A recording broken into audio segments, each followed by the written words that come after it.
அஸ்ஸலாமு அலைக்கும் வரஹ்மத்துல்லாஹி வபரகாத்துஹு. அஊது பில்லாஹி மினஷ் ஷைத்தானிர் ரஜீம். பிஸ்மில்லாஹிர் ரஹ்மானிர் ரஹீம். அல்ஹம்துலில்லாஹி ரப்பில் ஆலமீன். வஸ்ஸலாத்து வஸ்ஸலாமு அலா அஷ்ரஃபில் முர்சலீன் சையதுனா முஹம்மது வ அலா ஆலிஹி வ ஸஹ்பிஹி அஜ்மஈன். அம்மா பஅத். அல்ஹம்துலில்லாஹ் சிஸ்டர்ஸ், இன்ஷாஅல்லாஹ் தஆலா நம்ம இன்னைக்கு சீரா பாடத்தில் நபி ஸல்லல்லாஹு அலைஹி வஸல்லம் அவர்கள் மக்காவுக்கு வெளியில் இஸ்லாமிய அழைப்பு மேற்கொள்கிறாங்க. அது எந்த ஊர் அப்படின்னா தாயிஃப் நகருக்கு தூதர் ஸல்லல்லாஹு அலைஹி வஸல்லம் அவர்கள் போகிறாங்க. நபித்துவத்தோட 10வது ஆண்டு நபி ஸல்லல்லாஹு அலைஹி வஸல்லம் மக்காலேருந்து 60 மைல் தொலைவில் இருக்கிற தாயிஃபுக்கு போகிறாங்க. அது எப்போ நடக்குது அப்படின்னு பார்த்தீங்கன்னா கிபி 619 மே மாதம் இறுதி இல்லைனா ஜூன் மாத ஆரம்பம் அப்படின்னு சொல்லப்பட்டிருக்குது. நபி ஸல்லல்லாஹு அலைஹி வஸல்லம் அவர்கள் ஜெயித் இப்னு ஹாரிஸா ரதியல்லாஹு அன்ஹு அவங்களோட நடந்தே தாயிஃபுக்கு போகிறாங்க. திரும்பும் போதும் நடந்தே தான் திரும்பி வந்தாங்க. வழியில் ஒவ்வொரு கூட்டத்தார்கிட்டையுமே இஸ்லாமிய அழைப்பு கொடுத்துக்கிட்டே போகிறாங்க. அந்த போகிற வழியில் உள்ள கூட்டத்தார் யாருமே இஸ்லாமிய அழைப்பை ஏற்றுக்கவே இல்லை. நபி ஸல்லல்லாஹு அலைஹி வஸல்லம் அவர்கள் தாயிஃபுக்கு போன உடனே, அங்கே ரீச் ஆன உடனே, அங்கே வசித்து வந்த சக்கீஃப் கூட்டத்தாருடைய தலைவர் அம்ர் இப்னு உமைர் அஸ் சகஃபி அப்படிங்கிறவர்கிட்ட போகிறாங்க. அவங்களுடைய பிள்ளைகள் 3 பேர், அப்துயாலில், மசூத், ஹபீப் அப்படின்னு சொல்லி 3 சகோதரர்கள் இருக்கிறாங்க. அவங்கக்கிட்ட இஸ்லாமை பரப்புறதுக்காக உதவி செய்ய சொல்லி கேட்குறாங்க, கோரிக்கை வைக்கிறாங்க. ஆனால் அவங்கள ஒருத்தன் என்ன தெரியுமா சொன்னால், உன்னை அல்லாஹ் தூதராக அனுப்பியது உண்மையாக இருந்துச்சுன்னா நான் காபாவோட திரைகளை கிழிச்சிடுவேன் அப்படின்னு சொன்னான். இன்னொருத்த என்ன தெரியுமா சொன்னான், அல்லாஹுக்கு உன்னை தவிர நபி அனுப்ப வேறு யாருமே கிடைக்கலையா அப்படின்னு கேட்டான். 3வது ஒருத்தன் என்ன தெரியுமா சொன்னான், அல்லாஹ்வின் மேலே ஆணையா நான் உன்கிட்ட ஒருபோதும் பேசவே மாட்டேன். நீ உண்மையிலேயே தூதராக இருந்தேன்னா உன் பேச்சை மறுக்கிறது எனக்கு ரொம்ப ஆபத்தாகிடும். நீ அல்லாஹ் மேலே பொய் சொல்கிறவராக இருந்தால் உன்கிட்ட பேசுகிறதுக்கு எனக்கு தகுதி இல்லை அப்படின்னு சொல்லிட்டான். அப்போது நபி ஸல்லல்லாஹு அலைஹி வஸல்லம், இதுதான் உங்கள் முடிவாக இருந்துச்சுன்னா நம்ம இந்த சந்திப்பை மக்களுக்கு வெளிப்படுத்தாமல் மறைச்சிடுங்க அப்படின்னு சொல்லிட்டாங்க. நபி ஸல்லல்லாஹு அலைஹி வஸல்லம் அவர்கள் தாயிஃபில் 10 நாட்கள் தங்கியிருக்கிறாங்க. மற்ற எல்லா தலைவர்களுக்கும் சரி, பிரமுகர்களுக்கும் சரி, அவங்கள சந்தித்து இஸ்லாமிய அழைப்பை நம்ம விடுக்கலாம் அப்படின்னு சொல்லி 10 நாட்கள் தங்கியிருக்கிறாங்க. ஆனால் அவங்கள யாருமே இஸ்லாமை ஏற்றுக்கவே இல்லை. அவங்க நபி ஸல்லல்லாஹு அலைஹி வஸல்லம் அவர்களை ஊரை விட்ட உடனடியாக வெளியேற்றணும் அப்படிங்கிறதுல தான் குறியாக இருக்கிறாங்க. நபி ஸல்லல்லாஹு அலைஹி வஸல்லம் அவர்கள் மேலே பம்பர்களை ஏவி விடுறாங்க. நபி ஸல்லல்லாஹு அலைஹி வஸல்லம் அவர்கள் ஊரை விட்டு வெளியில் போகிறதுக்கு முயலும்போது அங்கே இருக்கக்கூடிய வம்பர்களும் அடிமைகளும் ஒன்று கூடி அவங்கள ஏசுகிறாங்க, பேசுகிறாங்க. இறுதியில் மக்கள் கூட்டம் அதிகமாயிடுச்சு.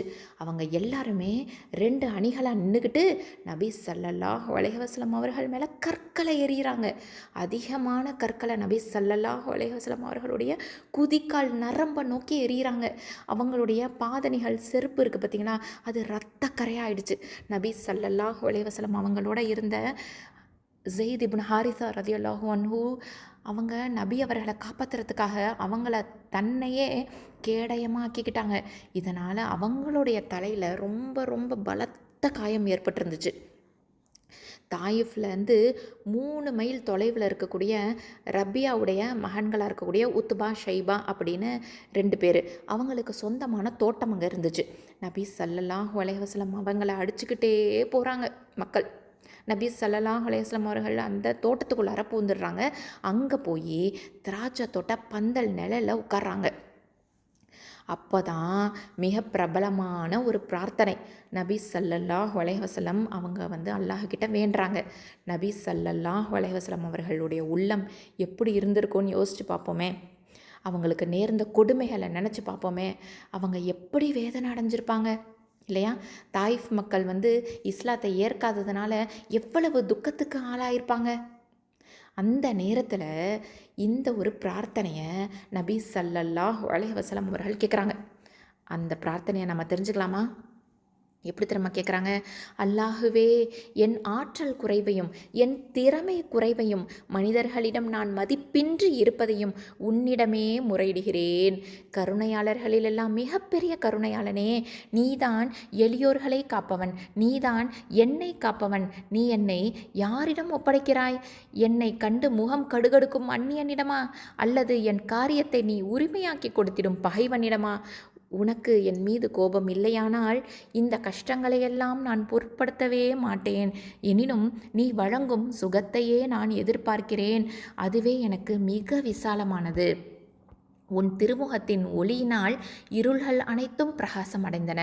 இம்மை மறுமையின் காரியங்கள் சீர்பெற்றன.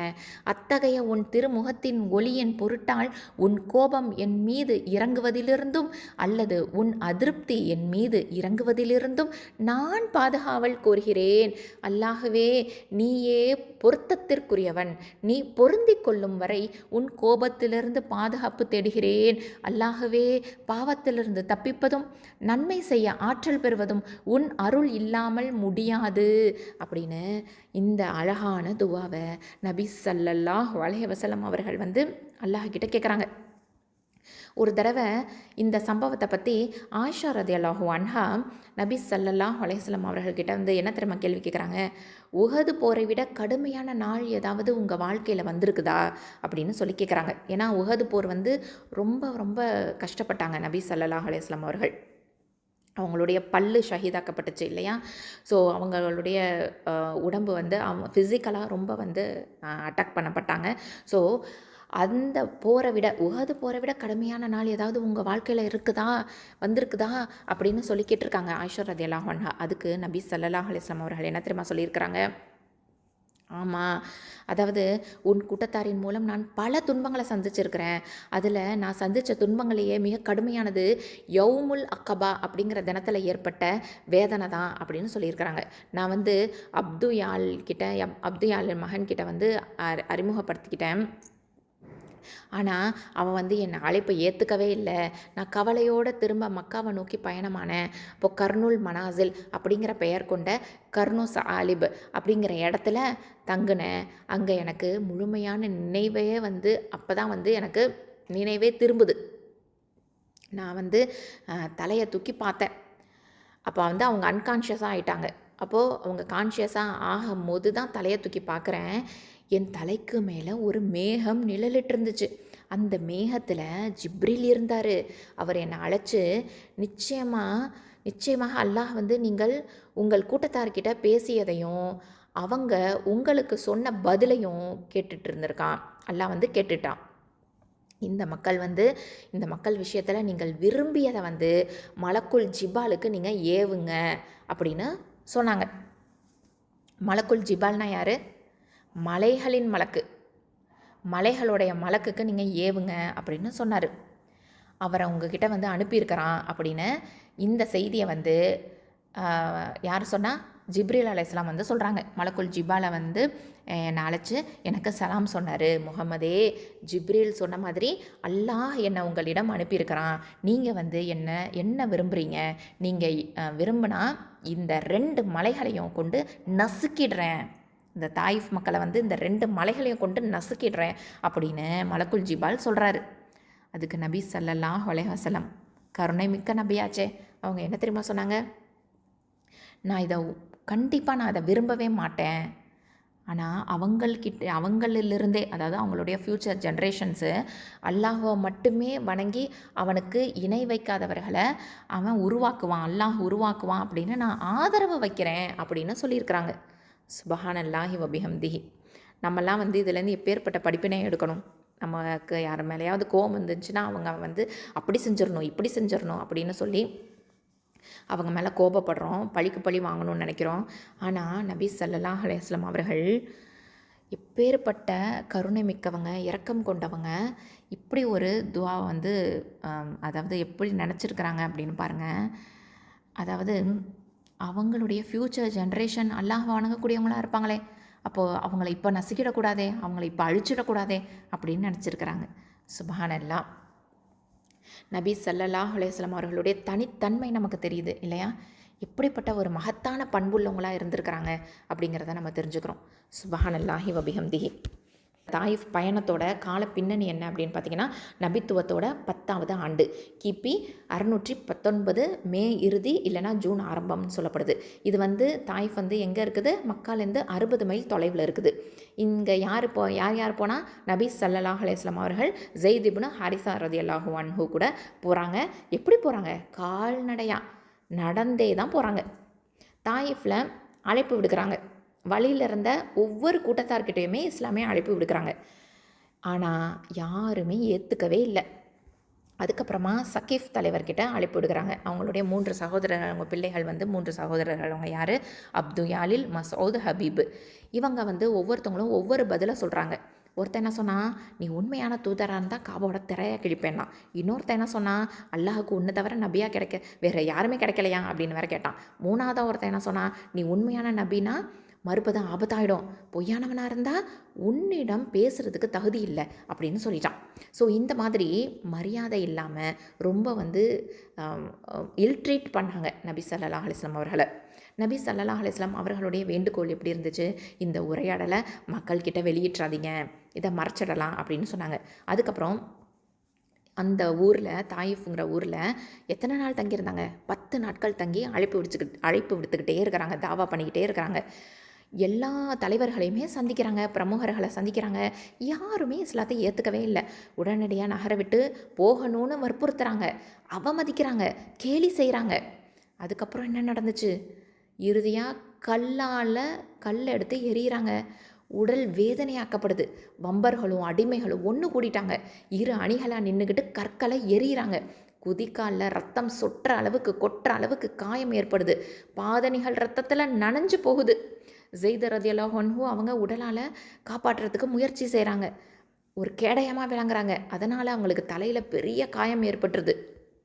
அதுக்கப்புறமா ரசூல் ஸல்லல்லாஹு அலைஹி வஸல்லம் அவர்கள் வந்து உத்பா ஷைபா தோட்டத்தில் வந்து போயிடுறாங்க. தாயிஃப்லேருந்து 3 மைல் தொலைவில் இருக்குது. அந்த திராட்சை தோட்டத்துக்குள்ளார போகிறாங்க. அந்த பந்தல் நிழலில் உட்கார்ந்து இருக்காங்க நபி ஸல்லல்லாஹு அலைஹி வஸல்லம் அவர்கள். நபி ஸல்லல்லாஹு அலைஹி வஸல்லம் அவர்கள் வந்து பிரார்த்தனை செய்கிறாங்க. அவங்களுக்கு மனவேதனை இருக்குது, உடல் வேதனை இருக்குது, மக்கள் மறுப்பு இருக்குது. இதில் எல்லாத்துலேயுமே ஏற்பட்ட ஒரு ஆழ்ந்த உணர்வோடு துவா கேட்குறாங்க. மனித வரலாற்றிலேயே மிக உணர்ச்சி மிக்க நபி ஸல்லல்லாஹு அலைஹி வஸல்லம் கேட்ட பிரார்த்தனை. சுப்ஹானல்லாஹ். அதாவது எப்படி கேட்குறாங்க? எனக்கு ஆற்றல் குறைவு, திறமை குறைவு அப்படின்னு அல்லாஹ் கிட்ட முறையிடுறாங்க. மக்கள் வந்து அவங்க செஞ்ச வேதனையை பற்றி சொல்கிறாங்க. உன்னுடைய கோபம் இல்லைன்னா நான் கவலைப்பட மாட்டேன் அப்படின்னும் சொல்கிறாங்க. உன் திருமுக ஒளியால் இருள்கள் நீங்கும் அப்படின்னு சொல்கிறாங்க. உன் அதிருப்தியிலேருந்து பாதுகாப்பு பெறணும்னு சொல்கிறாங்க. நன்மை செய்கிறதுக்கான ஆற்றல் அல்லாஹ் அருளால் மட்டும்தான் முடியும் அப்படின்னும் உறுதியாக கேட்குறாங்க. ஆயிஷா ரலியல்லாஹு அன்ஹா அவங்க என்ன கேட்டாங்க நபி ஸல்லல்லாஹு அலைஹி வஸல்லம் அவர்கள்கிட்டனா, உஹது போரை விட கடினமான நாள் ஏதாவது இருக்குதா உங்கள் வாழ்க்கையிலன்னு கேட்கும்போது, ஆமாம், யௌமுல் அக்கபா தான் மிக கடுமையான வேதனை கொண்ட நாள் அப்படின்னு சொல்கிறாங்க. அதுக்கப்புறம் மலக்குல் ஜிபாலும் வருகை தராங்க. ஜிப்ரீல் அலைஹிஸ்ஸலாம் மேகத்திலேருந்து அழைப்பு விடுக்கிறாங்க. உங்களுடைய அந்த மக்கள் அவங்க சொன்னதை வந்து நீங்கள் சொன்னதையும் உங்கள் மக்கள் சொன்னதையும் அல்லாஹ் வந்து கேட்டுட்டான் அப்படின்னு சொன்னாங்க. மலக்குல் ஜிபால் என்ன சொன்னார்? இவங்களை 2 மலைகளுக்கு நடுவில் வச்சு நசுக்கிடுறேன் அப்படின்னு சொன்னார். நசுக்கணுமா அப்படின்னு ஒரு கேள்வியை கேட்டார். நபி ஸல்லல்லாஹு அலைஹி வஸல்லம் அவர்கள் கருணையோட பதில் சொன்னாங்க. இல்லை, நான் அவங்களுடைய அழிவை விரும்ப மாட்டேன் அப்படின்னு சொன்னாங்க. அவங்களுடைய சந்ததிகள்லேருந்து அல்லாஹ்வை மட்டுமே வணங்கக்கூடிய மக்கள் உருவாகுவாங்க அப்படின்னு நான் நம்புகிறேன், ஆதரவு வைக்கிறேன் அப்படின்னு சொன்னாங்க. நபி ஸல்லல்லாஹு அலைஹி வஸல்லம் அவங்களுடைய மகத்தான பண்பு இதுலேருந்து வெளியாகுது, தெரியுது பார்த்திங்களா நமக்கு. அவங்க வந்து பழி வாங்கவே இல்லை, தீமைக்கு நன்மையால் பதில் கொடுக்குறாங்க. முழுமையான கருணை மிக்கவராக இருக்கிறாங்க. மனித குலத்தோட தலை சிறந்த நபியோட அடையாளமாகவே விளங்குறாங்க. சுப்ஹானல்லாஹ். ஸோ இதை தான் வந்து நம்ம இந்த தாயிஃப் பயணத்துலேருந்து நம்ம தெரிஞ்சுக்கிறோம். அல்ஹம்துலில்லாஹி ரப்பில் ஆலமீன். சுப்ஹானக அல்லாஹும்ம வ பிஹம்திக அஷ்ஹது அல்லா இலாஹா இல்லா அன்த அஸ்தக்ஃபிருக வ அதூபு இலைக்.